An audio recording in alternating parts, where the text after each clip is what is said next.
All right, I'd like to welcome everybody out to the Lake Dallas Independent School District Board of Trustees meeting for August 25th, 2025. We do have a quorum established. All members are present. And if you would, please join the board in a moment of silence.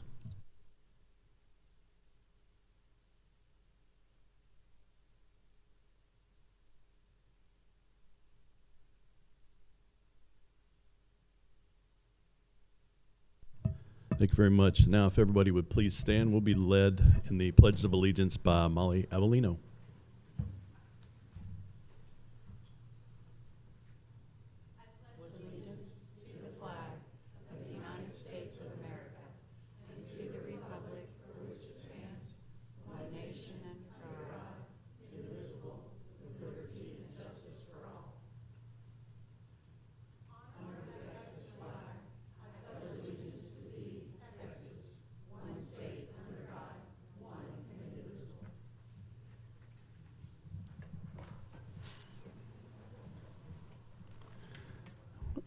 Okay, we'll move on to our next items, which are the student and staff reports and recognitions.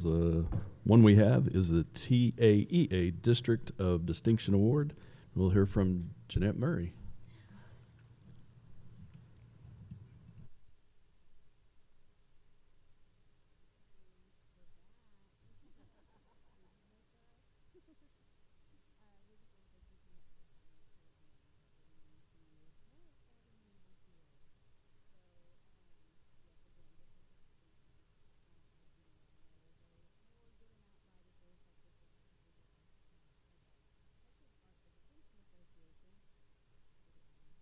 Hear me?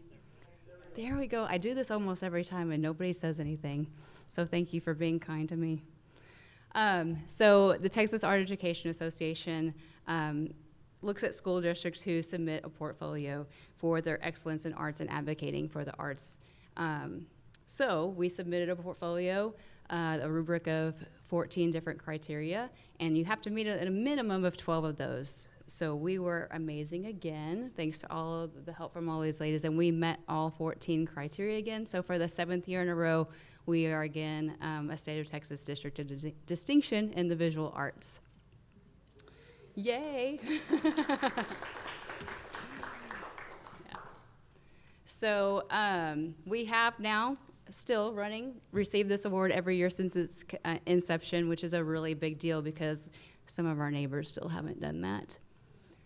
There were over 1,200 school districts in the state of Texas. There are 1,200 school districts in the state of Texas, and only 109 received the award this year. So that puts us in the 8% statewide. However, 16 of the districts have received the awards every year for the 7 years like we have. So that puts us in the top 1.3% of school districts in the state of Texas, which is a pretty small percentage, something to be proud of. So we'll be going, most of us will be going to convention in November, so we'll receive our nice hardware and bring that back to you guys. And we're already planning for next year too, so we never slow down, we never stop. The greatest thing about that, like I said, is we didn't take any exemptions this year, and we actually exceeded many of the categories. So they have, a set criteria. Let's just say they expect us to do 1 field experience. Well, we did, I think, 3. So from field experiences to art competitions to writing articles advocating for the visual arts. I mean, there's just a huge list. We hit them all and then some. So I'm really proud of this group of ladies. They do an amazing job. We're missing a couple people tonight. I think a couple people. Miss Reisenhoover and Miss Davis weren't able to be here tonight due to other things happening in the schools, but we do have Miss Shirley Fraze, Miss Jamie Dennis, Jennifer Rios, and Claudia Gill here with me. And they're an amazing team, and this is a lot of work, but it's the work we already do. We're just kind of tying it in together to present to the state, and I really couldn't do it without this amazing team here. So they deserve huge rounds of applause. And I also just wanted to say thank you to all of you guys for your continued support, to all of our central admin and to our campus administrators too. I mean, we wouldn't even be able to put this portfolio together if it wasn't for all that continued help. So thank you so much for everything you guys do for us, and thank you for your time tonight.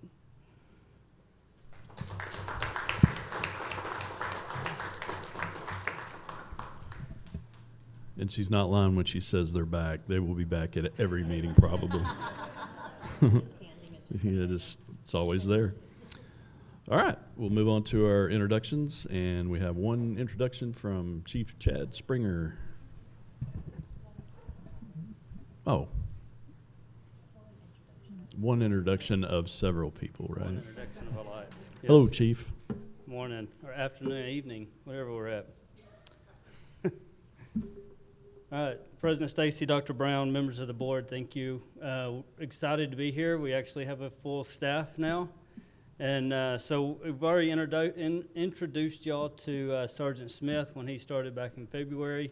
So we're going to introduce y'all to the remaining, the newer members of our department, and a special badge pinning for our newest member. So first we'll introduce Officer Dave Contreras, right here, second, there we go. He's at Lake Dallas High School, and I'll read a little bit about him.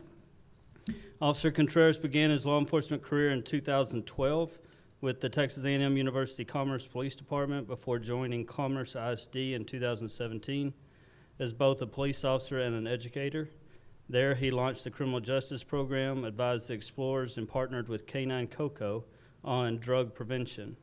In 2019, he served with the Hickory Creek Police Department while continuing his passion for teaching, later instructing criminal justice at Burleson ISD and Irving ISD's Jack E. Singley Academy, where he prepared students for industry-based certifications and careers beyond graduation. A certified teacher, he holds a master's degree in educational leadership and policy studies from UT Arlington, is a master peace officer, and has advanced training as a mental health peace officer and TCO instructor. Outside of policing and teaching, he performs with the Irving Symphonic Band's low brass section. So, welcome, Officer Contreras.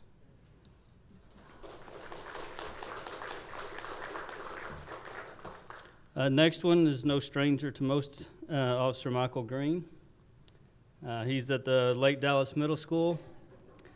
Officer Michael Green is a proud Falcon graduate of 2002.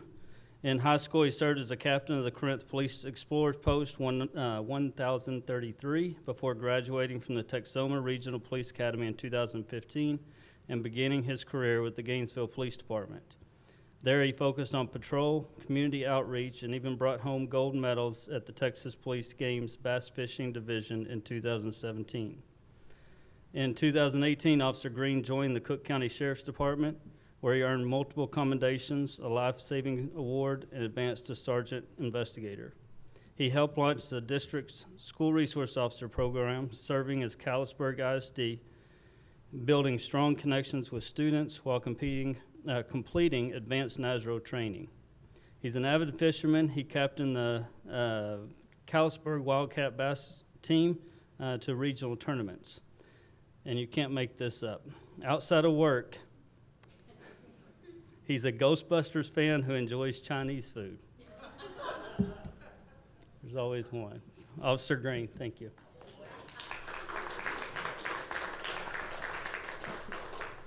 All right, the next one, Officer Melinda Zittner. She is Shady Shores Elementary. She began her law enforcement career in 1998 with the Denton County Sheriff's Office and graduated from its first police academy in 2007. Over her career, she has served as a patrol officer with several departments and earned certifications as a course instructor, firearms instructor, and property and evidence technician, along with a master peace officer license and more than 3,500 hours of training. For the past 4 years, she has served the Pilot Point ISD Police Department at the elementary campus, building strong relationships with students, staffs, and the community. With 27 years of experience, she is dedicated to safety, trust, and positive connections. Outside of work, she enjoys spending time with her family and traveling with her church family. Officer Zittner.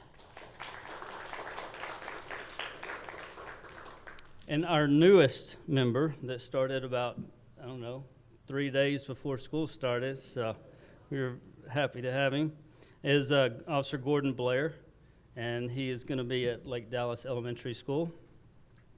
Officer Gordon Blair brings 32 years of dedicated law enforcement service, having recently retired from the Louisville Police Department.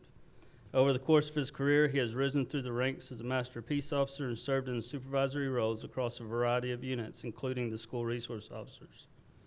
Known for his steady leadership and commitment to excellence, Officer Blair has built a reputation for fostering strong community partnerships, guiding younger officers, and ensuring the safety remains at the forefront of every mission. Beyond his professional accomplishments, Officer Blair is equally committed to his own growth and education. He recently earned his bachelor's degree in criminal justice from East Texas State University and is preparing to pursue a master's degree to further his expertise. His longstanding dedication reflects not only a passion for law enforcement, but also a desire to mentor, inspire, and create safe environments where students and communities can thrive. Outside of work, he loves to spend time with family at gatherings, as well as he's an artist. So he likes to draw and paint. So, Officer Gordon Blair. So, for the badge pinning, we'll get his family up here, his wife, Lily, and Kobe and KK. Come on up.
Ready? 1, 2, 3.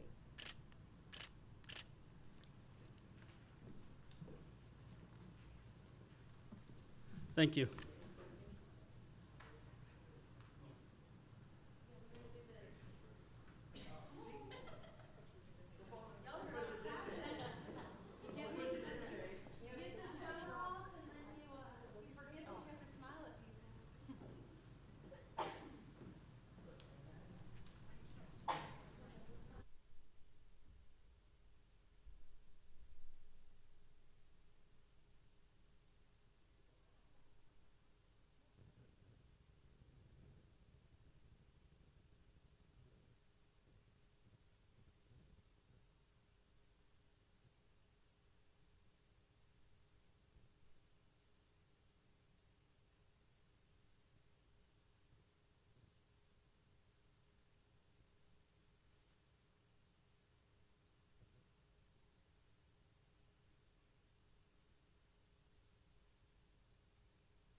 They're out of here. They've had a long day already, I'm sure.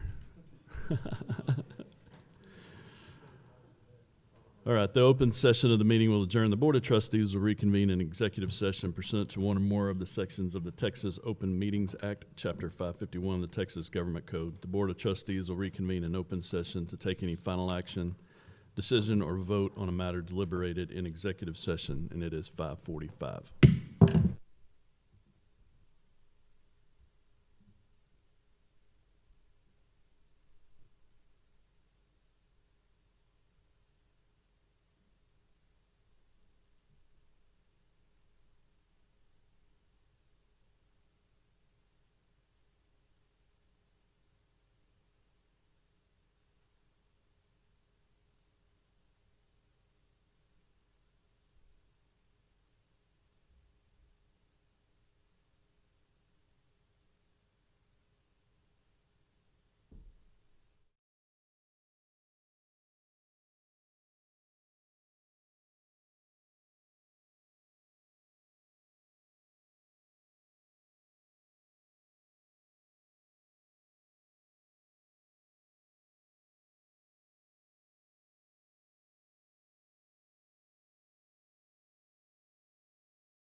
Okay, it is 6:21. We are back in regular session. Our next item is public comment, and we have nobody signed up for that. So now we move on to our next items, which are our public hearings. Our first public hearing will be regarding accelerated instruction, and we'll hear from Dr. Kelly O'Sullivan. Good evening. Good evening. Thank you for the opportunity to present our public hearing for accelerated instruction. I want to say good evening to President Stacy and Dr. Brown and all the members of our school board. This is an annual public hearing that we present the results and the progress and the evaluation of our accelerated instructional program in Lake Dallas. And so actually, it is part of the law, in different parts of the law, as a matter of fact. Each district shall provide accelerated instruction to a student enrolled in the district who has taken end-of-course assessment instruction, which is STAR, our end-of-course exams, administered under the Texas Education Code 39.023, and has not performed satisfactorily on the assessment instrument, or who is at risk of dropping out of school according to Texas Education Code 29.081. And so our accelerated instructional program is guided also by House Bill 1416, so we'll hear a little bit of that this evening. And so as a reminder, we like to put the at-risk indicators or criteria up front so that we can remember how these students are identified and how we are able to reach out and possibly meet them along the way with some of the challenges that they experience. We start with students that are pre-K through third grade and they are performing unsatisfactorily on a readiness assessment. Students in grades 7 through 12 who have not been successful in at least 2 classes with a 70. They've been unsuccessful. Not advanced to the next grade level, so they have been retained. Unsatisfactory performance on a state assessment or STAR in the past 2 years. Emergent bilingual students. Chronic absenteeism, that is a recently added indicator for at-risk students. A placement at our district alternative education program. Prior dropout history, even if they return, they still have that history. Pregnant or a parent in the care of the Department of Protective and Regulatory Services. Homeless, they have had a placement in a residential treatment facility. They are currently on probation or parole or have a parent who has been incarcerated. Enrolled in a dropout recovery school, or enrolled in an adult high school program. Those are also recently added indicators. And then students who have been expelled in the past. So we can see there are several indicators that our students sometimes are faced with. So accelerated instruction in Lake Dallas ISD comes about in several different methods. One of those we call Falcon Time. This is at elementary and the middle school. So all students participate in Falcon Time, whether that is through intervention for the accelerated purposes or for enrichment. Maybe we are moving them on from that meets to master's level. Also, we have acceleration classes. At the high school, sometimes we refer to those as EOC classes, end of course, or 1416 classes. The middle school also offers these support classes as well for math and for reading. Campuses offer tutorials. These can be structured based for groups of students or individualized. We offer specialized programs for pre-K through 12, including literacy and reading teacher support. We offer ESL and RTI teacher support through these individualized instructional services. And then we have summer school. So in addition to our 3rd through 12th graders participating in summer school, we also offer summer programming for our bilingual pre-K and kinder students. So looking at our students who meet at least one, and we need to remember that many of our students meet at least one, more than one. They meet multiple of those criteria that we reviewed. So when we look at our at-risk students as compared to our not at-risk students for 24-25, we're looking at grades 3 through 8 in math and reading. And we can see while there is that gap that we sometimes see between at-risk versus not at-risk students, the reading and the math held steady year over year. We did not see growth in our at-risk students in 3 through 8 in reading, and math, slight increase of 1%. Our not at-risk students, experienced a slight increase in reading and math. One notable observation was that 3%, our at-risk students experienced a 3% gain in the meets to masters category. So this data is for the approaches. Sometimes we say pass the test, but the approaches, they're approaching grade level criteria. But we had 3% of our at-risk students who they increased at that meets and masters, that highest level. So we're digging into that as well and see what is working for those students and how can we really maximize that, as well as looking into our students at that approaches level and how to get those gains even higher, and how are we identifying and supporting our at-risk students. When we move on to the high school, at the end of course performance for STAR, we can see the at-risk on the left and the not at-risk on the right. If you're facing, yes, facing the right way. So 24, 25, we saw decreases in all three areas, in algebra, in English 1, and in English 2. Looking very intentionally at the algebra at that decrease of about 12 percentage points. Moving over to our not at-risk, they're not at-risk peers, they also experienced either a slight decrease or leveling out right there. And again, we saw that little phenomenon of the 2% overall increase in our meets to master students in that not at-risk category. So at the high school level, that high school administrative team, counselors, the instructional coaches have been partnering already with the C&I department and taking an intentional look at our students, our services, classes they are placed in, the supports they are already receiving early on. We have the data, and they have been on it early to address those needs and to monitor, assess, and to provide those services throughout the year. So taking a minute and moving from at-risk versus not at-risk students as compared to not at-risk, we're looking also at the accelerated instruction in Lake Dallas. So accelerated instruction, as we said, is delivered to all students.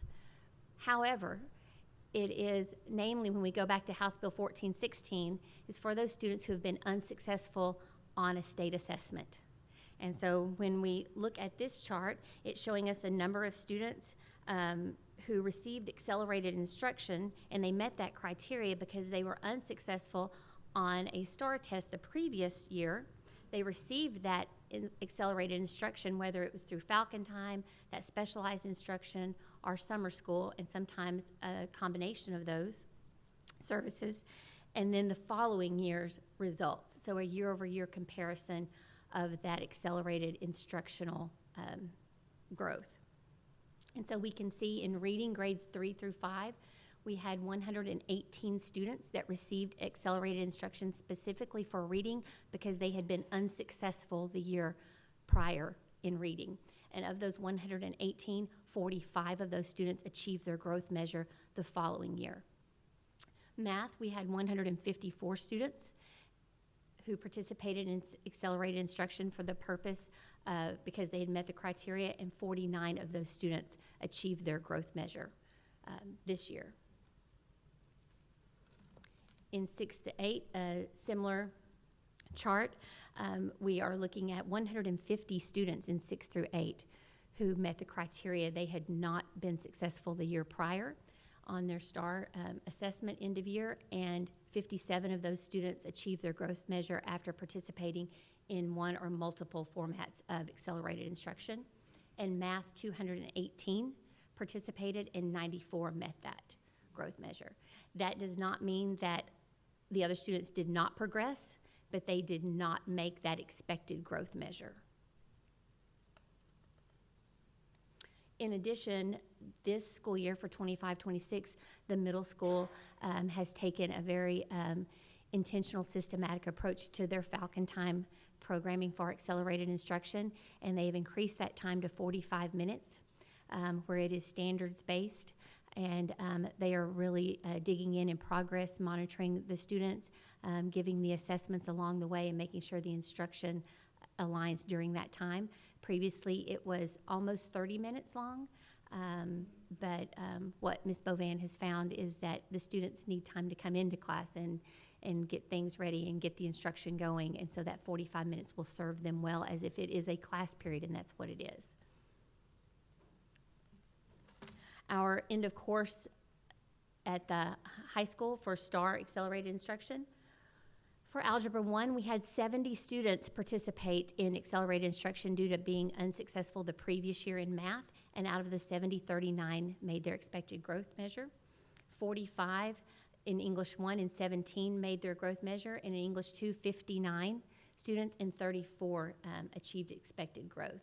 And again, that was through tutorials, their specialized programming, perhaps working with their ESL teacher, and also through the end of course classes that are offered. That is part of their schedule. It's one of the classes that they may be taking, and then summer school. Some next steps are that continue look at Tier 1. That is the most powerful lever for students. We know that's the high quality teaching that's provided to all students, and that's the foundation on which we build Tier 2 or Tier 3 interventions. So everybody has to have engagement and participation in that general education Tier 1 instruction. And then along the way, the data from the areas of strength that we saw as well as areas of need, we're going to continue to support that through coaching cycles that are already being calendared and scheduled at the campuses with teachers, administrators, a partnership with Region 11 coming out and being a part of that, and then and they're also providing professional development on small group, what it looks like and how we measure those small group instructional pieces. And then the intentional progress monitoring at all levels for Tier 1 and then at Tier 2 and Tier 3. The high school has also already implemented programs for benchmarks and assessments and accountability along the way for progress measuring, not just our at-risk students, but all students, and specifically zooming in on our accelerated instruction. Questions? Thank you. Any questions or comments from the board? Yeah, can you just clarify when you were talking about the expected growth measure? I mean, I understand you're saying they're not meeting that expected growth measure, but the other kids that didn't meet the expected growth measure, does that mean they didn't pass the test at all, or they just didn't meet that growth that we're trying to achieve? That can mean both. Okay, so it doesn't mean those out of 150, it doesn't mean the other 50 kids or other 100 and something kids, doesn't mean all 100 failed the test. Out of those Right. 150, the previous year, they had not been successful on STAR. They Right, had not but- passed. Right, but then when you talk about meeting the growth measure, we only had 50, I just wrote down one of the numbers was 150 out of 57. If only 57 met the growth. Right. That And mean all the other kids didn't pass again, or they just didn't meet the growth? It could have meant they did not pass if that was their expected growth. Okay. Their expected growth may have been within a domain Okay. of that. So if I was at a low I did not meet, I could have made my growth measure and still did not meet that approaches, but I made my expected growth for the year. Okay. So there is a range within each level of the scoring where students can meet along the way and achieve those growth measures. So for some, it meant their next growth measure was they crossed over into that approaches meets, Okay. and for some, they stayed within that same rating, but they grew within it. Okay. Thank you. I hope that answered. Okay. All right. Anyone else? Nope. And being as there's no one here from the public to speak, we will close the public hearing and move on to our next item, which is another public hearing. We'll open the 2025-2026 school year budget. We'll hear from our CFO, Ann Hahn. Hi, Ann. Hi. Hi, President Stacy Board, Dr. Brown. So tonight is our public hearing for the 25-26 school year budget. I know y'all are probably tired of hearing from me since we've been reviewing this since May, but this is the final presentation for the budget. So we're at the end of our calendar. Again, tonight we'll have this public hearing, and then later I'll ask you to adopt the budget and adopt the tax rate for the school year. So again, just some key points to remember. Moving into the 25-26 school year, the basic allotment did increase by $55 per student to $6,215. And again, some other key budget factors to keep in mind: that enrollment and attendance do matter. We're funded by the number of students that actually come to school in attendance. And then student needs also are factored into the budget. TEA does calculate the state maximum compressed tax rate, which is a component of the tax rate. And then just because we possibly might receive higher revenues from property values, that does not mean that our overall general fund will increase. So just a look at tax values in the last 10 years. From 24-25, there was a slight increase. We went from $2.967 billion in 24-25 to $2.981 billion in 25-26, which is about a $13.76 million increase in certified property values. Just another overview of our general fund revenue. There's three components: local, state, and federal. You'll see a slight decrease in the proposed amount for local, and that is due to the anticipation of the homestead exemption increasing from $100,000 to $140,000. And then a big increase in state funding, and that's going to be due to the teacher retention allotment and support staff retention allotment that the state will be funding us for our teachers and support staff. And then a slight decrease in federal due to we're anticipating less SHARS funding this year, just because they've imposed a lot of requirements and regulations, and we're just not going to receive as much funding as we have in the past. So for general revenue, we're looking at a proposed 25-26 budget of $44,714,253. which again is a big increase, almost an over $2.7 million increase from last year, but that's due to those teacher and support staff allotments. So when you look at kind of the revenue as a whole, about 55% is local funds, 44% state, and federal comes in just barely at 1%. General fund expenditures, for tonight I've kind of broken them into 6 major categories. The first one being instruction, which will be instruction, library, and curriculum staff support. That's going to be the area where there's the biggest increase, and again, that's due to House Bill 2 increase in funding for teacher retention allotment and support staff retention allotment. Instructional support is your instructional and campus leadership, co-curricular or extracurricular activities, counseling and health services. There's a slight increase in that. General admin is basically everything here in central, human resources, business operations, a very minimal increase there. District operations, that contains transportation, facilities. Our utilities are funded out of that, technology, security, and then also our property and auto insurance. This might look a little deceiving because there is a decrease, but that is due to the fact that every department there was an increase, the main one being in the facilities due to, well, utilities, and then property insurance. Technology, there was a $60,000, $70,000 decrease due to, now that we are all district-wide, went to new Apple products, we are not anticipating there to be such a big fee for repairs. We've spent a lot of money on Chromebook repairs. And then also the other decrease is security. Since we are employing our own officers, that's the biggest decrease for district operations, because we're not spending so much money on contracted services with the city to have the SRO officers provided through there. Then there's our debt service, which is the Apple lease payment. And then other, that's payments to fiscal agents and other intergovernmental charges, which is payments to the county for our tax collections. And so there's a slight increase there for that. So that brings us to a proposed budget for expenditures for the 25-26 year of $45,536,706.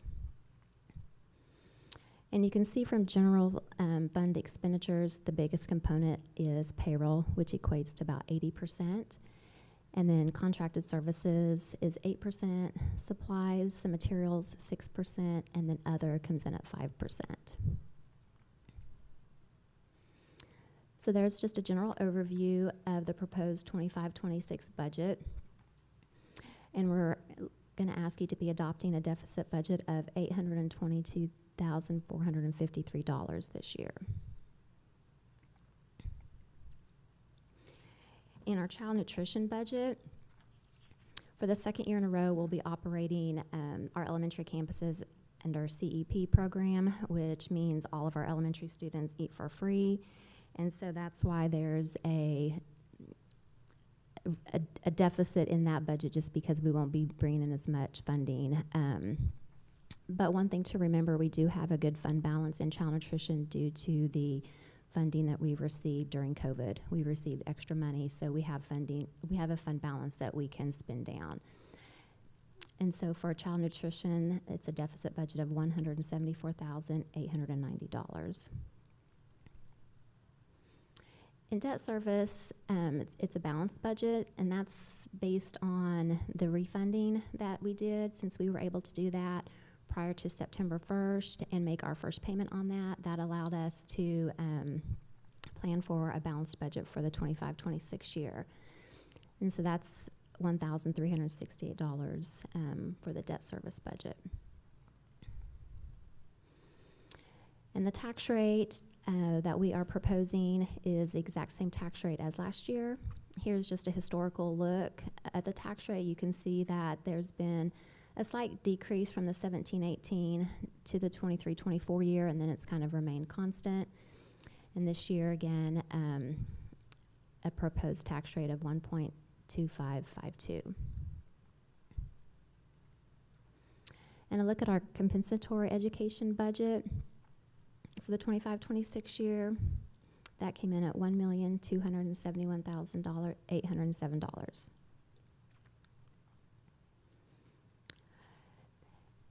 And we are required to post a notice in the paper to hold this public hearing, and we posted it in the Denton Record Chronicle, indicating that the public meeting would be tonight with our proposed tax rate of general fund tax rate 0.7552, debt service tax rate 0.5, for a total proposed tax rate of 1.2552. And this proposed tax rate represents the same tax rate as last year. Any questions? All right, any questions or comments from the board? Apparently not. And again, being as we have no one here from the public, we will not hear from them either. At least not in the meeting. All right. Thank you. Thank you very much. All right, we'll move on to our information items, the first of which is Lake Dallas ISD 2024 and 2025 accountability ratings. Dr. O'Sullivan, welcome back. Thank you. It's nice to be here. So we have our accountability ratings in for 2024 and 2025. TEA actually released the 2024 and 2025 accountability ratings on the same day at the same time, just a little over a week and a half ago. So we have not had an opportunity to review the 2024 ratings, so we will do that tonight as well. Previously, we have shared out the STAR and the EOC data from 2024 and from 2025. So this evening, we are going to focus on the accountability ratings. And in order to really look at 2024, we need to be able to compare it year over year with 2023. So I've also included that 23 data as our reference. So as a review and a refresher of the TEA accountability rating system, we look at the measures, and those measures include district and performance in multiple domains. And so to create that 100% of the accountability rating, 70% comes from achievement or student progress. So whichever rating is the highest for the campus or the district, that's what it's chosen. The achievement, and student achievement means all students, all subjects, all tests. And then the school progress references what we talked about earlier, students making that year-over-year expected growth measure. And then 30% comes from closing the gaps. And those, the closing the gaps looks at all of our students in every subpopulation, including all students. And it moves across all those populations and how are we serving those students and how are they experiencing successful student outcomes. And so student achievement is STAR performance, graduation, and post-secondary readiness at the high school level, and at middle school and elementary, it is STAR performance. School progress is that growth measure, and then closing the gaps focuses on outcomes for all student groups.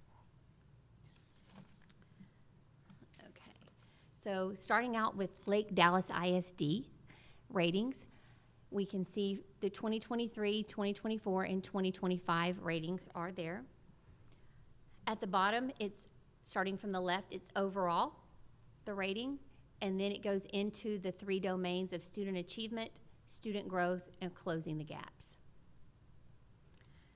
So looking at the overall, a 6% increase since 2023 and a 5% increase over 2024.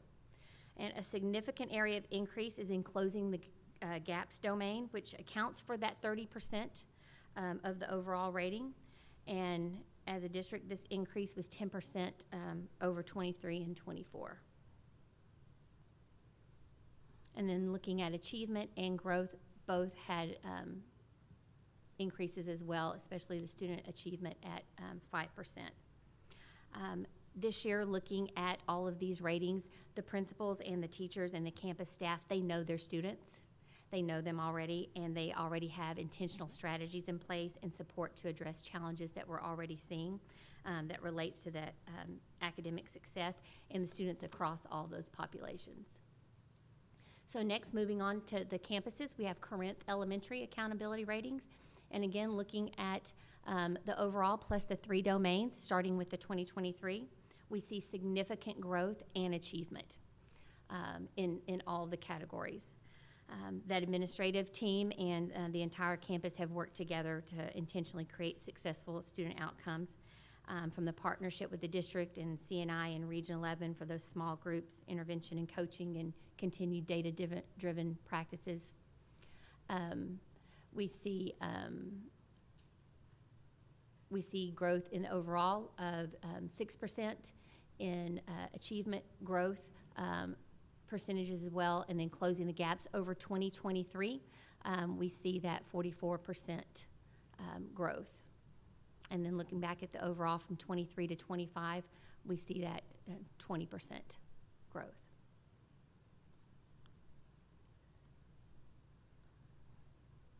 Sorry, I see a misspelled word on there. I apologize. I can't fix it from here, so I apologize. Looking at Lake Dallas Elementary accountability ratings, overall, significant growth from 24 to 25, 10% growth overall in student in the overall accountability rating. Student achievement is holding at 70%, so I know the campus is looking at that as well. Student growth measure, 10% growth from 24 to 25. And that is that expected growth for each individual student making their growth. So that is an important growth measure as well. And then closing the gaps, looking at every population and all students and moving them forward, significant growth there from 24 to 25. Shady Shores Elementary. Since 2023, looking at that overall, it's a 4% increase. Student achievement, 2% growth over 2023 and 3% over last year. Looking at the growth, it has grown significantly since 2023. And then closing the gaps has stayed somewhat stable. Another area that I know that we are looking at with great intentionality. Lake Dallas Middle School ratings. Overall, we see that there was a 3% increase in the overall accountability rating in 25 versus 2024, moving back closer to that 2023 rating. Student achievement took somewhat of a dip over the past 23 to 25. Student growth, that year over year for each student, has started trending back up, which is really good to see. And then closing the gaps, also an increase of 10% over last year. So really looking in and with a narrow focus of all student populations. Our high school is a little bit different in that we talked about that uniqueness at the beginning. They have a post-secondary that is also included in their achievement score. So 40% of the high school rating is STAR, 40% is CCMR, and 20% is graduation rate. So overall, increasing 10% year over year since 23. Student achievement, 9% increase. Student growth, leveling right there at 75, 74%. And then closing the gaps, again, a 13% increase overall for the year. They also received a state distinction designation in science for the science achievement.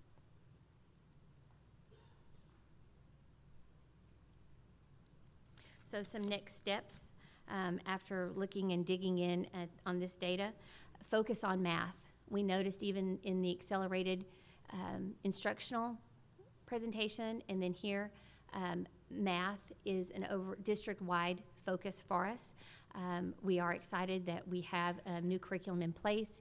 Teachers have been trained, campus administrators, CNI, every instructional coaches, all moving together with high-quality instructional math materials. Also, the professional development that started last spring and has continued through the summer and will continue through the year. And then also that focus again on Tier 1 instruction, that foundational, rigorous curriculum that everyone needs to engage in. We are also going to remember reading. Reading is important. If anybody has looked at a STAR math test, they will probably tell you it looks more like a reading test sometimes with the problems that students have to navigate through and be able to read and understand. We are looking at early literacy. We always evaluate and assess our phonics programs, our dyslexia programs, and those early literacy systems. Again, looking at high quality instructional materials that are in use aligned with, and our TEKS, our standards, our state standards are aligned with the curriculum that we use. And then at high school, in addition, they are keeping a focus on those industry-based certifications. Not only the alignment with the program of study, but also students are completing those certifications. In addition, they have already started that intentional and systematic approach to looking at SAT, ACT, AP, and that TSIA, that college preparation test, that college readiness test, making sure students not only take those, participation is huge, it's a huge factor, but also students are prepared. What is our preparation program for that? What is the expectation that we are setting for students and families along the way? And then that college prep course, the Texas College Bridge, sometimes we present out on that participation as well.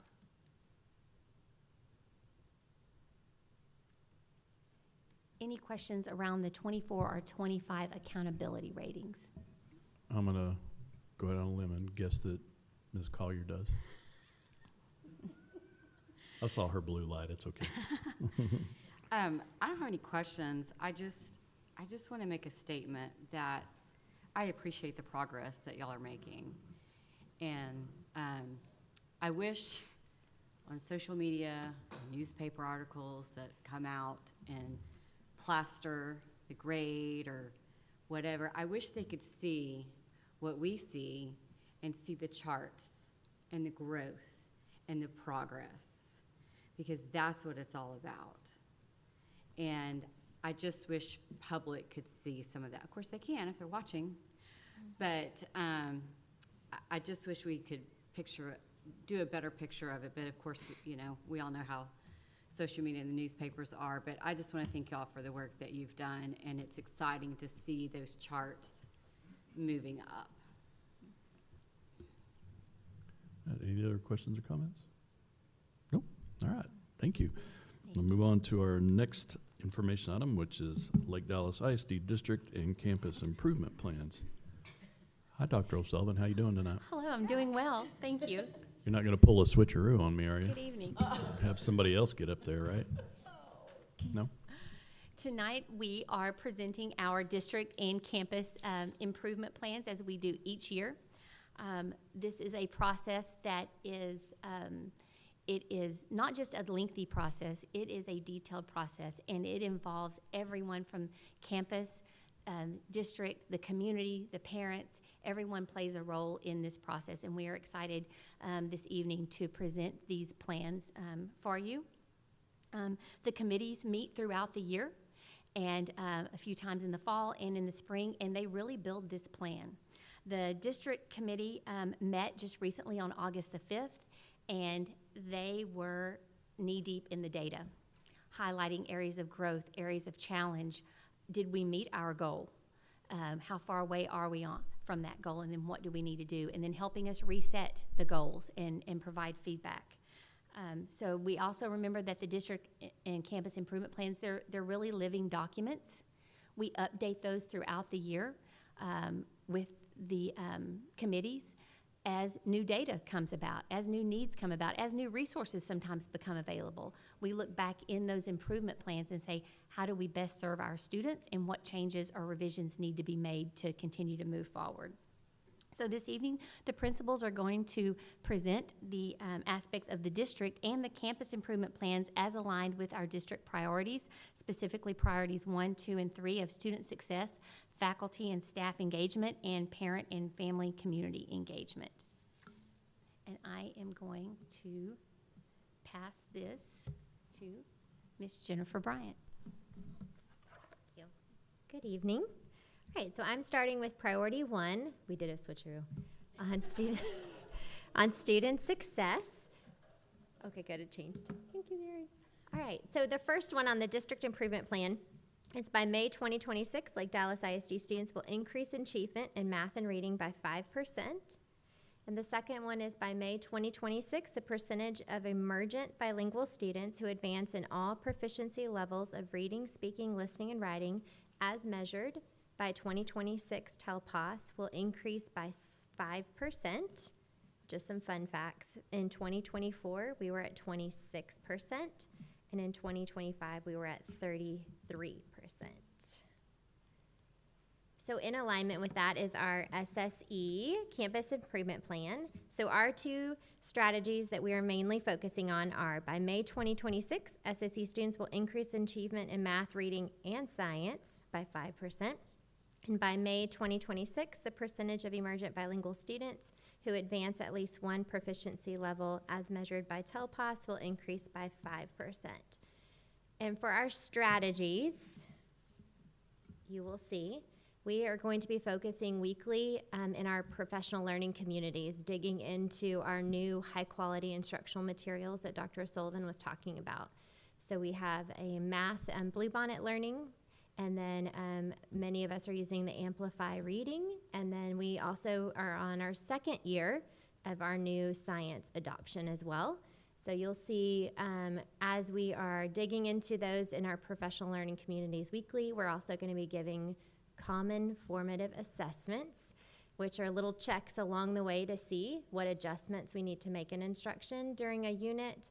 And then at the end of the unit, we're going to give summative assessments to see who's mastered, who hasn't, and then adjust our Falcon Time intervention and extension groups.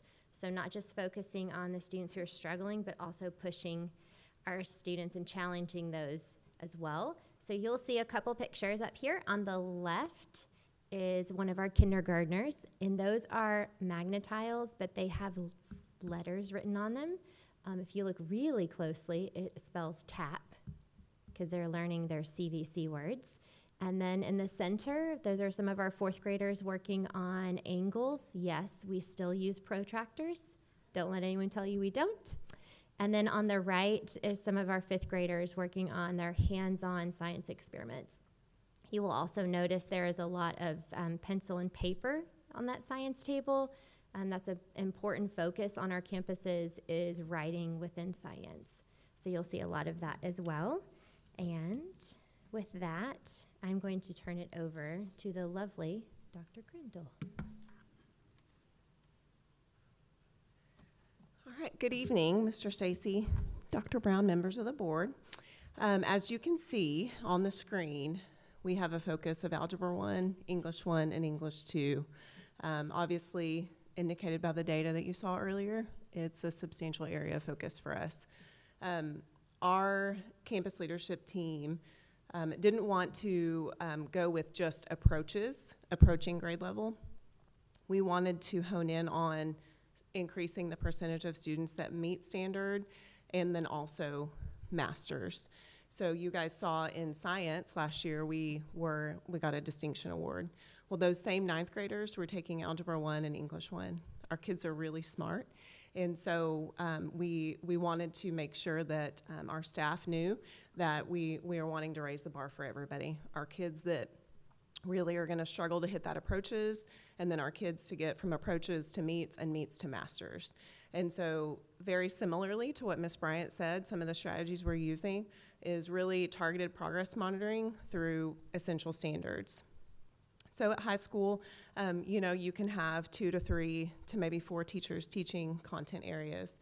And so it's really important that we are in alignment so that if a kiddo is in one teacher's class, they're getting the same information and the same focus on what's essential in the other teacher's class down the hall. And so all of our core areas, but specifically our tested areas, have built-in time throughout the day. We have developed teams that are really working well together, planning together, and then monitoring one another. But holistically, it doesn't, again, it's not just, and we made a point in our back to school, the accountability ratings for English 1, English 2, algebra and biology, and U.S. history, that's not just on that group of teachers. It's a group effort. And so as you can see that second bulletin, we're doing 9-week summative assessments for each core area. So our ninth graders, God love them, that get tested 3 times out of their 4 core. In world geography, they're still going to be getting a summative assessment that we're going to be tracking those standards because while some of that may not directly funnel up to their junior year at U.S. history, there's still relevant skills and things that can be translated. So really trying to work on our common language and our alignment across the department while also focusing on these 3 areas specifically. The second piece that we shared about was CCMR. Now, if you'll remember, this data lags a year, okay? So the CCMR data that will go into our accountability rating for this year was from the class of 25 seniors. And so obviously I wasn't there last year, but that team did a ton of work. And I believe we're right around 90% CCMR, which is a huge jump from 78 from the previous year. So our goal for the graduating seniors, or our juniors, class of 2026, is going to be 95%. Okay, through IBCs, TSI, SAT opportunities, intentional tracking of student certifications and scores. One thing that I've noticed and have gotten a lot of feedback about is really and truly that ACT, SAT prep. And so we're partnering with PTA to create some opportunities for students, and we're exploring some other opportunities for various testings within the school day to try to get our kiddos some more exposure with that. All right, at this time, I'm going to turn it over to Mrs. Bovan. She's going to introduce Priority 2. Good evening. Jessica Bovan, proud principal of Lake Dallas Middle School. I am going to introduce Priority 2, faculty and staff engagement, focusing on retention and recruitment. The board's goal, ISD will actively recruit certified and qualified individuals to serve students in the district throughout the 25-26 school year to fill vacancies and prepare for the 26-27 school year. And ISD will continue to increase the percentage of staff retained into the following school year. What that will look like at LDMS, by May 2026, LDMS will retain 90% of staff for the 26-27 school year. That's a big goal, and we plan to do that many ways, some of which I have included here. We do provide a mentor to all of our new teachers and a mentor to our teachers that are new to teaching, and a buddy to teachers that are new to the campus but have experience. And the mentor meets with their mentee monthly. We have mentor meetings.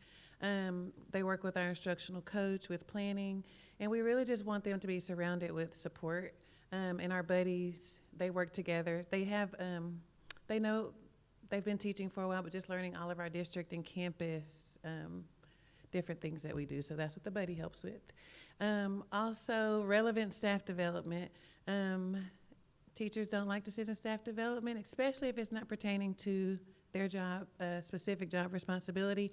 So we are working to have relevant PD for all staff, including our paraprofessionals, our clerical staff, each department, just to make sure that what we are developing on is aligned to what their roles and responsibilities are. Part of that will include research-based instructional strategies, RBs, for math and reading, and we have a few internalization PD that we are having our math teachers go since we have a new math curriculum. Also, to retain staff, we're going to have some fun. We're going to highlight staff in the newsletters. We're going to highlight staff, embarrass them a little bit at the staff meetings, have some trivia games, Monday morning check-in, just really try to build a culture of continuous improvement and where people want to stay at LDMS. Up next, I'm going to pass it on to the amazing principal of Corinth Elementary.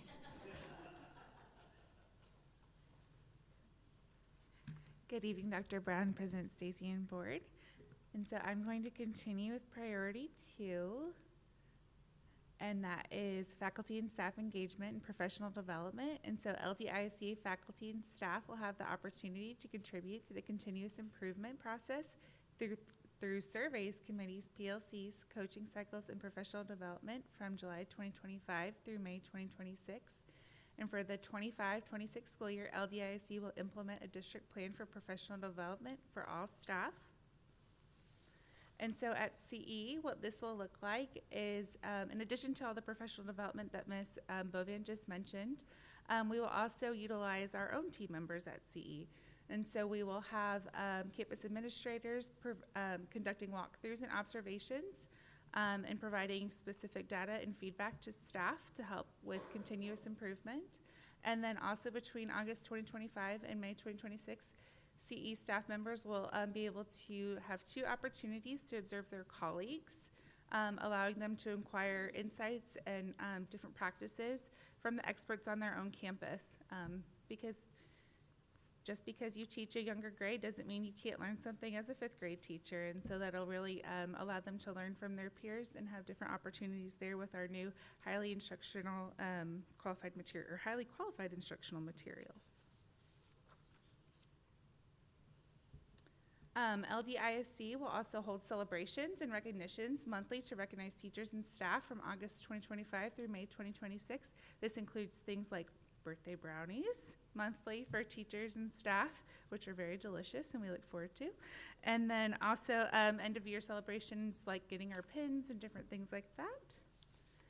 And at CE, part of this will also be with wanting to retain at least 90% of our staff for the next school year in 26-27.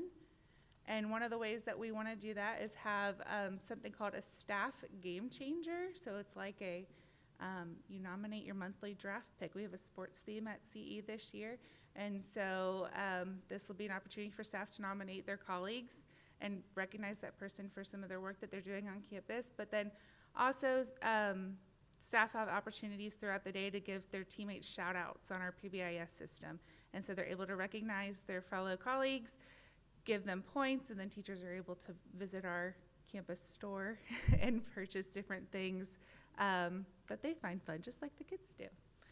And so now I will turn it over to Ms. Carrie Blevins from LDE.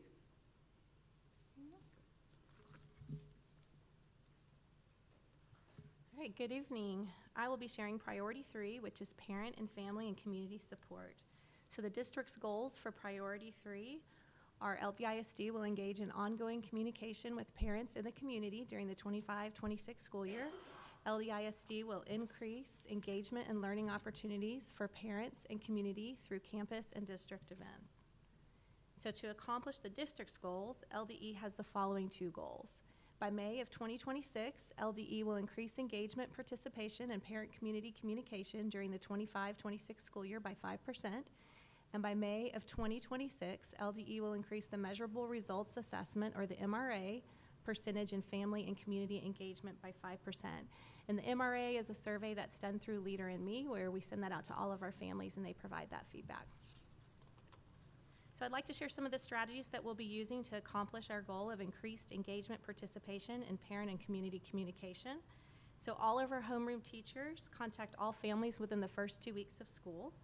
We also share bi-monthly newsletters with our families, and so that's the picture on the top left. You can see an example of one of our newsletters. We also utilize social media a minimum of 3 times a week to provide up-to-date communication, including campus events, and also to showcase student learning. So on the top right, you can see one of our social media posts from Meet the Teacher Night, which was a lot of fun, seeing all of our students. And then LDE will also send out surveys to gather feedback and communication from our parents. So up on the bottom of the screen, you can see some of the feedback we've received last year through POSIP, which is really nice to have.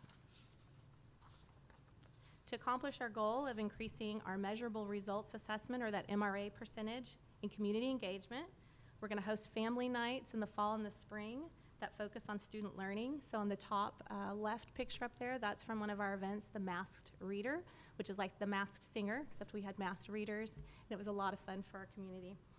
Each grade level will also host an open house night and a musical performance for our families to come and attend. And during that time, our students also share their leadership portfolio. So on the top right, you can see one of our kindergarten musical performance. They were bunnies. They were so cute. LDE will also partner with our communities and schools during this school year. And then we also will partner with our PTA as well during the school year. So on the bottom left, you can see a picture from our PTA launch conference where we attended. We had a large group from PTA, which was nice as well. We also plan to increase the participation in watchdog volunteers by creating new advertising methods and designating specific volunteer days throughout the year. So the picture in the bottom in the middle is from Meet the Teacher, where our top dog was recruiting dads, and we had 28 sign up at Meet the Teacher, so we were really excited about that. We'll also continue our partnership with the Lake City's Fire Department during the month of October as they teach us about fire prevention and safety. And then we'll also continue our partnership with the Rotary Club this school year. So on the bottom right, you can see a picture of our students during that Rotary Club assembly receiving their free dictionaries. And then lastly, we'll also have our Career Day. We'll do that where our community partners are invited in to visit our campus to teach our students about the careers and the skills and the education that they need for those careers. All right, I want to introduce you back to Dr. Grindle. I'm gonna go ahead and warn y'all, I don't have any cute pictures, so sorry about that. As you can see, we're going with 5% increase of engagement participation, and so there's a few strategies we're gonna focus on this year with that. One of those is found in our LDHS newsletter in survey feedback that was sent out in May. A lot of parents were unsure really what's happening in classrooms, and so one thing that we chose to do is a weekly Falcon Focus where if a parent wants to, has time, can, whatever, help their child either with their homework or map out their week, they can go to this spot in the newsletter and click on a link, and it will take them to an overview of the week if a kiddo has any tests, quizzes, projects coming up, so that they can help their child if they have the ability or the desire to do so. The second goal is really in conjunction with Ms. Bovan at the middle school. We really want to have a targeted focus on helping educate our 8th graders and their families about each program of study. Their course selection for high school is in 8th grade. And so if you think about that, that's really early. We've got 13-year-olds trying to decide what program of study they're gonna have, and they are just trying to figure out what shoes they're gonna wear, honestly. So we're taking a really proactive approach and have a goal that every quarter the kiddos and the parents are hearing from the high school in conjunction with the middle school counselors about the programs of study. So quarter one, our goal is to have Mr. Broadstreet, our new AV teacher, do a brief introduction for each of the programs of study to share with the middle school. Quarter two, we would love for some of our students to go from the high school to the middle school to speak to kiddos about different programs of study that they're interested in. Q3, which is also when course selection is, January, February-ish, we will have our 8th graders come tour, and by then, hopefully, they will have identified their top 2 to 3 areas, and they will be able to dive into that a little more when they come visit our campus. We'll have that in conjunction with our 8th grade transition night, where we'll have, invite parents in and help them understand a little bit more about programs of study, so that they can kind of help guide their child, as well as if there's some kids that really just are not interested in anything, kind of help direct them on a 9th grade year that can leave them open for opportunities in the future. The next thing is a partnership that it was pretty amazing. I've just been blown away by the community support here at Lake Dallas.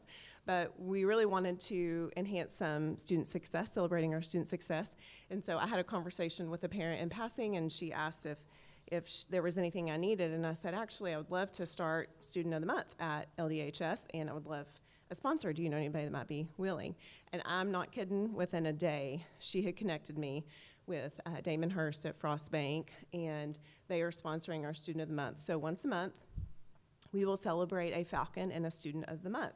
And so the difference is student is a student, right? And Falcons are going to be involved in something extracurricular. And sometimes those are going to overlap. Sometimes you'll have just a kiddo that's just a great student. Sometimes it'll be a kiddo that's shown substantial growth in the classroom. Our teachers will nominate those students, and then we'll invite the students and the parents to be on our campus really early in the morning for breakfast, and then our teachers who nominated the student will share in front of the group about the student. So really and truly partnering with Frost Bank here, they have just been phenomenal. So we're excited to bring some families in and celebrate our amazing students at LDHS. So we've just gone through a few of our strategies. You guys, you know that we have a lot more in our campus improvement plans, but thank you for allowing us some time to share what we have. At this time, do you guys have any questions for us? Thank you very much. Any questions or comments? Okay, don't give me that look. Ms. Collier, I believe, has a question or comment. They're all gonna roll their eyes at me later.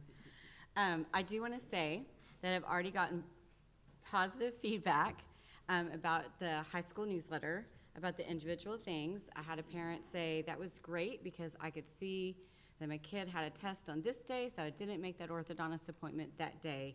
So just want to let you know Awesome. that has already reached positivity to us. And then I just want to comment on the PLCs. A lot of you mentioned having those PLCs meetings, and back when I was traveling through the great state of Texas for my master trustee training, I actually went to one of the schools we visited. They actually took us into a PLC meeting.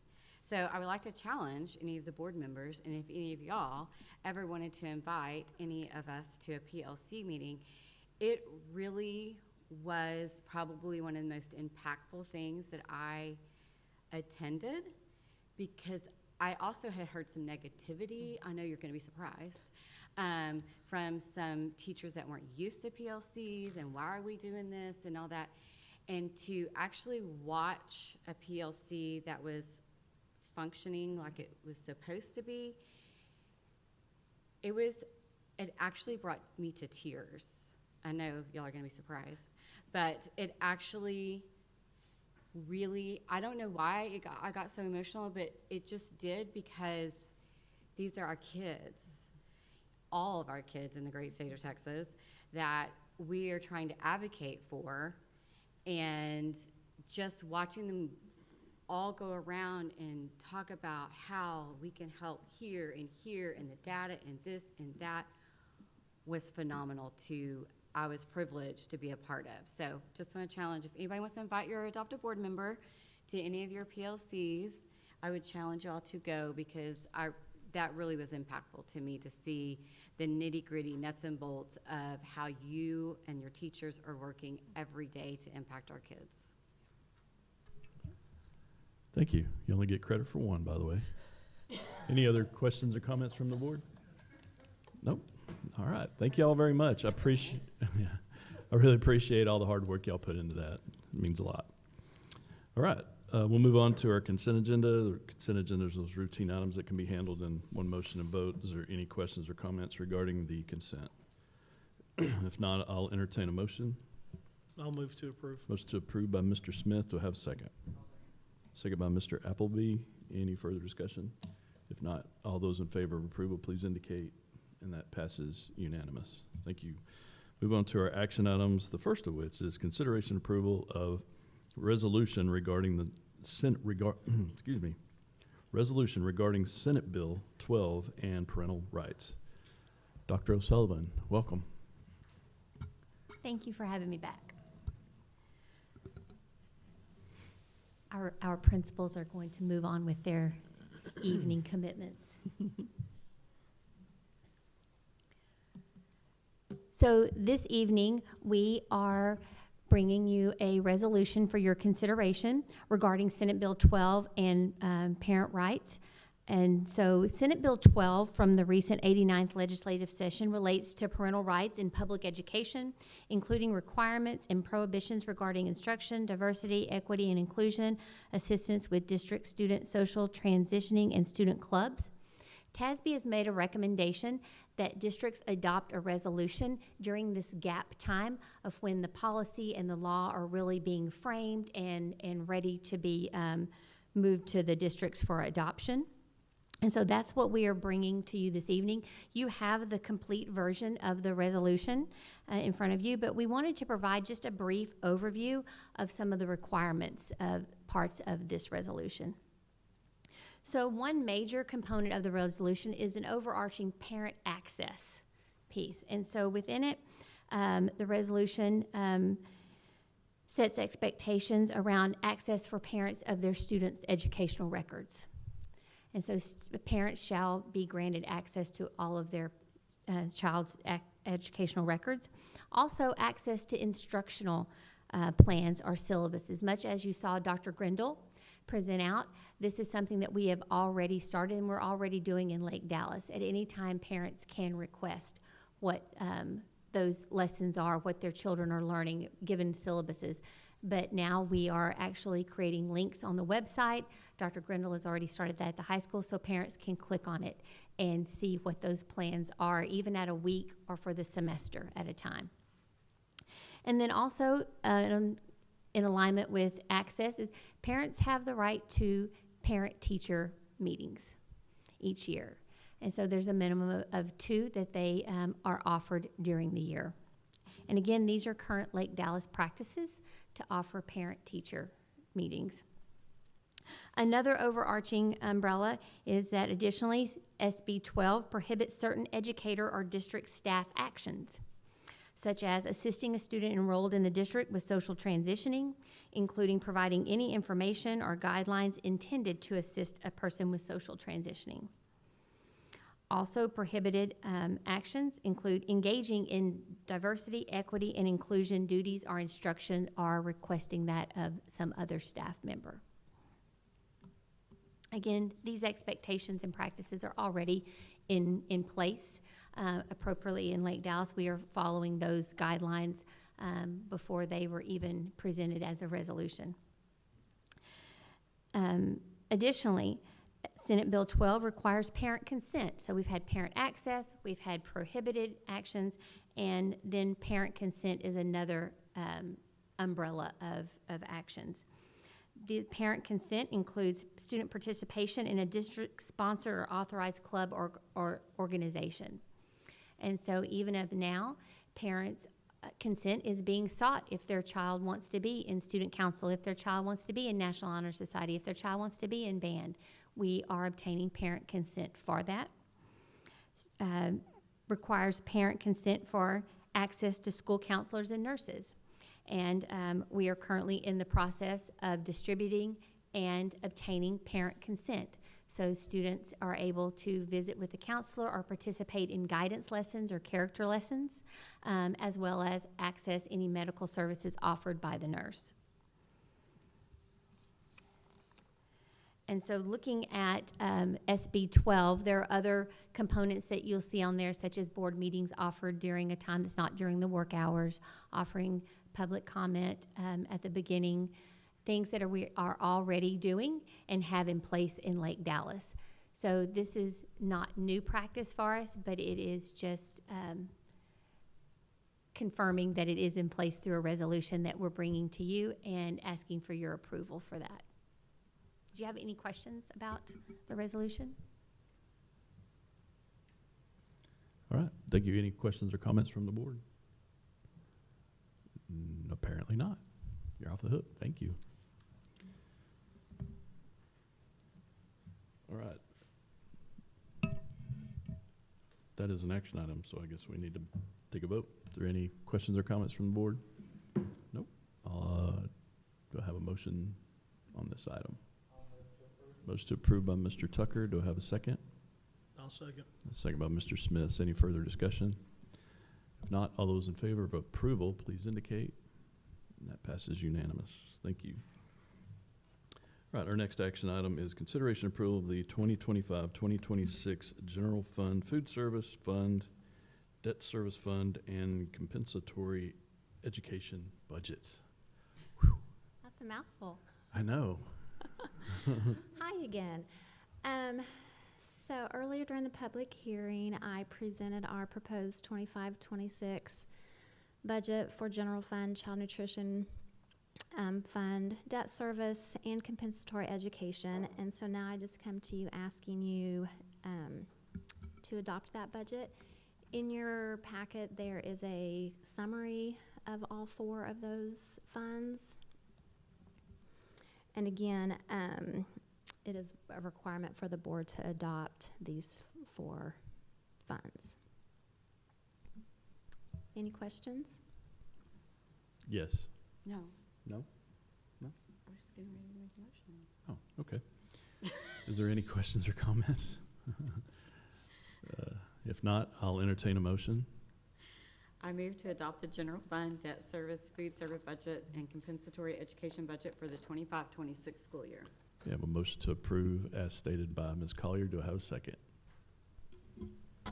I'll second. Second by Mr. Baird. Is there any further discussion? If not, all those in favor of approval, please indicate. And that passes unanimous. Thank you. Our next item is consideration approval of an ordinance setting a tax rate for maintenance and operation and debt services for the 2025-2026 school year. Ann Hahn, how are you doing? Hi again. Yes, so tonight I come to you asking you also to adopt a tax rate for the 25-26 school year.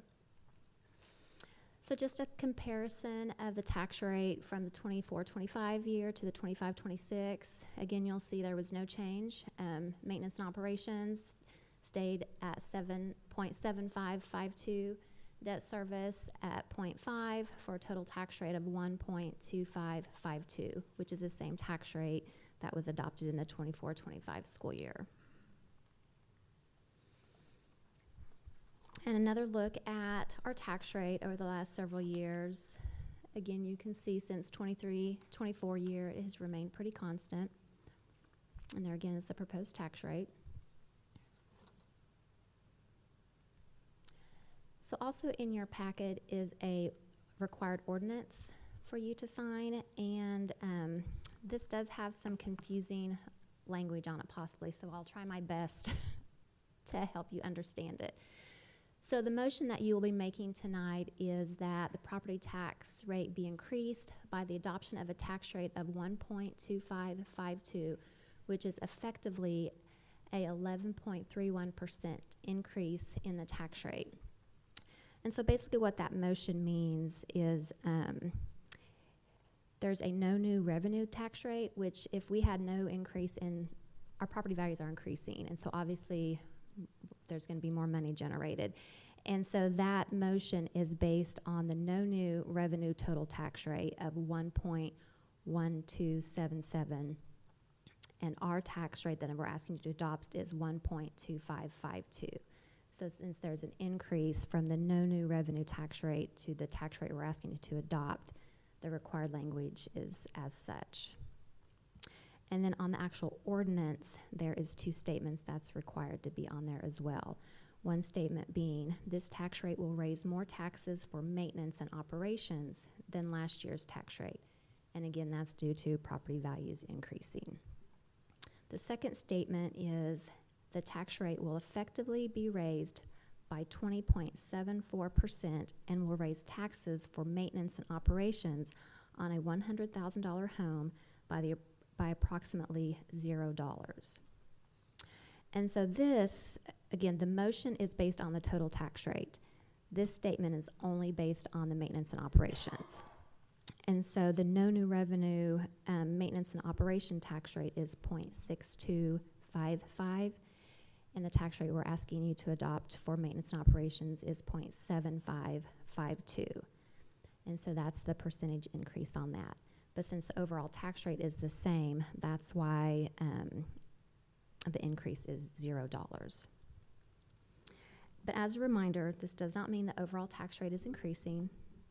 And yes, our property values have increased. And over the last several years, our recapture amount that we have to pay back to the state has increased around $240,000. And so as a reminder, is the state's way of evening out funding for property wealthy districts and property poor districts. They have a limit on how much money a district can keep per student. And if we go over that, then we are required to pay money back. And so that has increased a little bit every year over the past few years. Oh, I don't want to do that, sorry.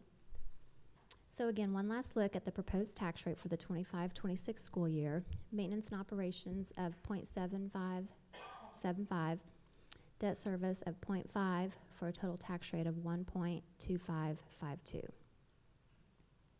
Gosh darn it. Any questions? Sorry. Any questions or comments for Ms. Hahn?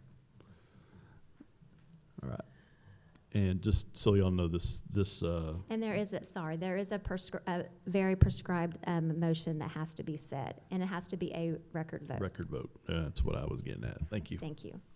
All right. Is there any questions or comments before we ask for a motion? All right. Is there a motion on this item?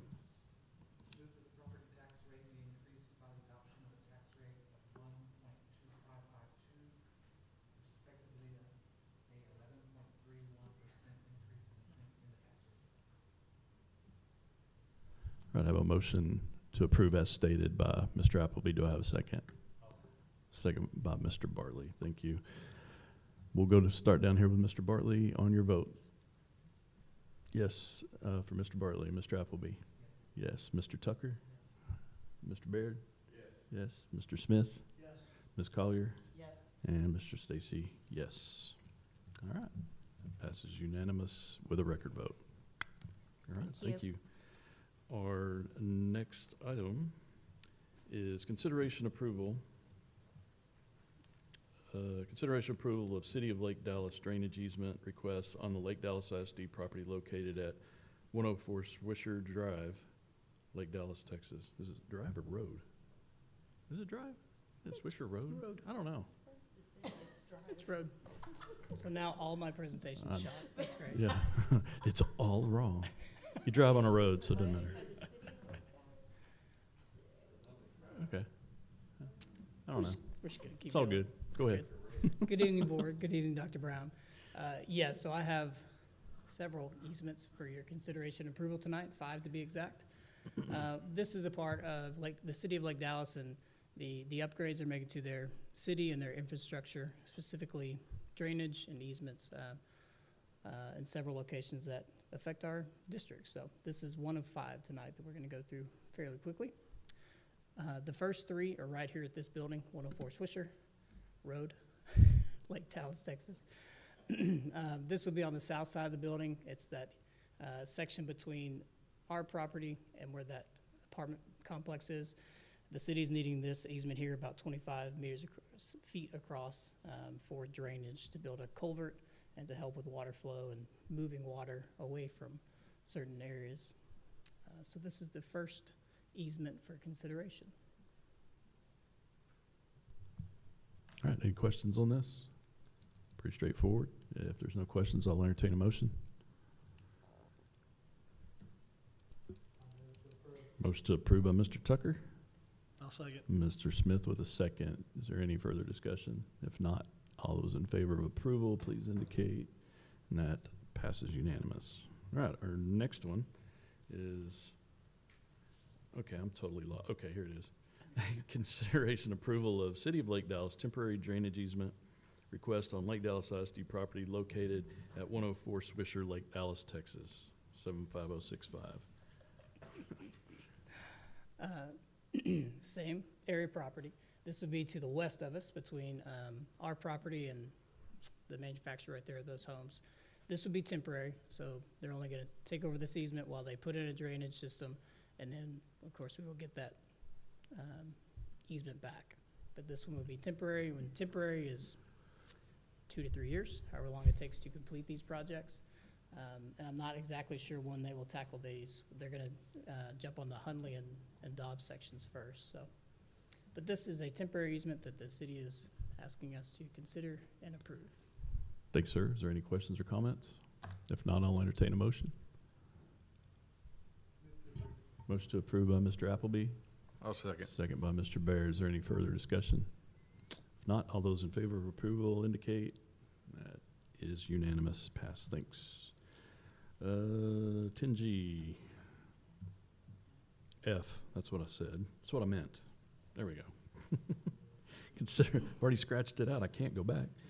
Consideration approval of City of Lake Dallas sidewalk and access easement request on the Lake Dallas property located at 104 Swisher Drive, Lake Dallas, 75065. Yes, sir. So this is now the northeast corner of the same property. They will be widening that access there where Swisher and North City Shores meet, and then they'll be adding culverts as well as a sidewalk. So again, they're asking for an easement from the school district there to accommodate that. It's not shown there, but they get a little corner of that northeast corner as well, so they can widen that sidewalk to make way for it. Sidewalk as well as, I believe, the pole. They're needing the infrastructure of the pole as well for the red light.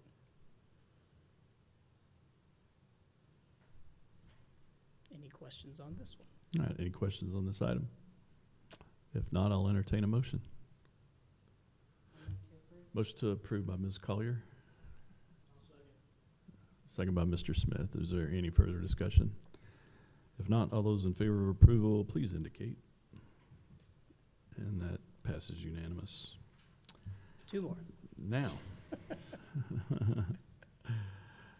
All right, consideration approval of City of Lake Dallas road drainage easement request on Lake Dallas ISD property located at 425 East Hundley Drive, Lake Dallas, Texas, 75065. Sir, so if you remember in the spring, we approved this easement going through our maintenance facilities, the old high school, if you will. So this is now, they're working on the other side of the street. This is where our bus barn, and right to the, if you look just north of the screen there, that's the practice field of the middle school. So they're asking for an easement in front of that practice field and in front of our bus barn. Again, this is for drainage. They'll take it over, put in draining systems, and then we will have much better drainage in the city of Lake Dallas. And this, again, right across from our maintenance and facilities building, there on Hundley. Will that be underground? Yes, sir. Yes, sir. Any other questions? That's all right. That's right. If not, no more questions? Mr. Well, Smith? actually, yeah, so they're gonna be doing construction. Do we know time that they're gonna start? And with our bus schedules and everything else to get our transportation assets out Correct. in a timely fashion? So they will begin this project on Hundley as early as this spring. So they're saying January, February. They have been in communication with us, but to say the least, it will be a mess, yes. But a mess worthwhile, because getting that third lane will be great. But it'll be tight for quite a bit. And I think they're starting at the next one, you'll see right in front of that city park and moving their way down. But they are working with us, but at the same time, buses, it's gonna be tight, absolutely. They're saying 2 to 3 years, correct? Yes, I'm sorry. Yeah, 2 to 3 years. So I know like out where that red is, that's where a lot of our maintenance vehicles park and everything like that. Are we looking at maybe relocating them to the maintenance? It shouldn't impact that parking lot there. It will impact where that white text box is, right? We've already done that easement there, so we will lose parking there. The plan is to actually repair this parking lot that you're seeing on the screen, so we have, and do better lines to get more spots in there. And actually, we worked with the city, and they gave us a rendering of that, and we'll accomplish that. Okay. So it actually ends up adding, I think, 2 or 3 spots when we redraw the lines. And the other piece that David and I will get to tackle is just, we need to fill in those potholes and repair that parking lot first. So that will happen this fall, so they're ready in the spring. All right. Any other questions or comments? All right. If not, I'll entertain a motion. Motion to approve by Mr. Smith. Do I have a second? Second by Mr. Tucker. Is there any further discussion? If not, all those in favor of approval, please indicate. And that passes unanimous. And now, our next, but wait, there's more, yes. Who will it be? I know where I'm putting my money. All right, our last item is consideration approval of City of Lake Dallas sidewalk and access easement requests on Lake Dallas ISD property located at 325 East Hunley Drive, Lake Dallas, Texas. Yes, sir. So same aspects, but now we're right there in front of the middle school. So 325 Hunley, but same thing. They would like to put in drainage systems and put a sidewalk back there in front of our middle school, which again, down the road would be tremendous for our kids and our community. All right. Any questions or comments? Or if not, I'll entertain a motion. Make a motion to approve. Motion to approve by Mr. Baird. Do I have a second? I'll second. A second by Ms. Collier. Is there any further discussion? If not, all those in favor of approval, please indicate, and that passes unanimous. Thanks, sir. Appreciate all your hard work. Yes, sir. Our next items are calendar announcements and information, and Dr. Brown, it's yours. Yes, sir. Tomorrow night, we have a open house at the middle school, so y'all are welcome to stop by and see our parents and teachers and students there. Our first home football game is Friday night, and on September 5th, we start our Employee of the Month breakfast, so hope you'll join us that morning. All right. Thank you very much. It is 7:44. Our business is concluded, and we are adjourned.